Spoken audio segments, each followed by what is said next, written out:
We are in a much better place than we were a year ago, or certainly 2 years ago with COVID-19. We do have some tools available at our use. We have a vaccine that protects us against severe illness, hospitalization, and death.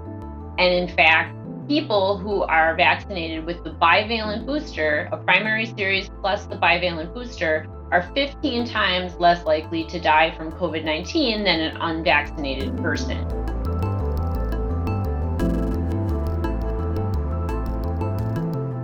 Hey, I went to get a blowout today, so let's see what the ventilation was like in the blowout salon. This is by the front desk when I was getting ready to check in, and then I went over to the chair where I got my blowout, and it was still under 800 over there, so ventilation was really good.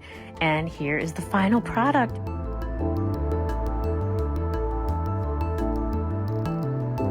I do go out and I just travel now. I wasn't traveling before, but I'm still not really going to bars or packed concerts or anything like that. But I do tend to pick the things I'm going to do based on how necessary the things are. So I have this budget for my risk allowance, and I tend to choose things that are necessary and things I need to do.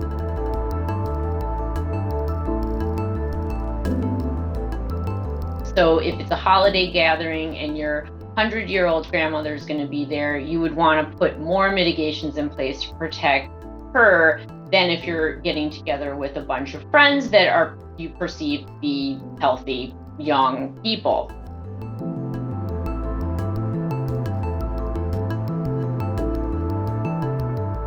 People who want to know what's the end game, we can't mask forever. Right now, masking in the winter during cold season has had a really positive effect over the last 2 years of reducing not only just severe disease and death, but disease in the first place. Do we have to wear them all year long? Probably not, but in areas and times of high disease transmission, it's a really good idea.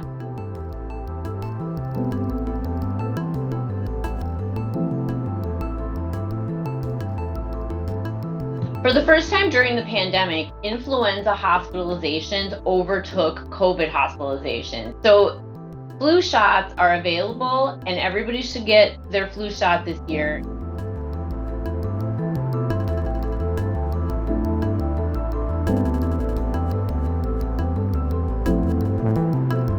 With COVID, we aren't at a point yet where we can predict when we need to vaccinate and what's going to happen seasonally with COVID. Right now, the big COVID surges happen after a mutation. So it's hard to be able to predict at this point what needs to happen. The problem is people are not staying up to date with their vaccines. And we really need people to do that because that's going to kind of predict how we move forward.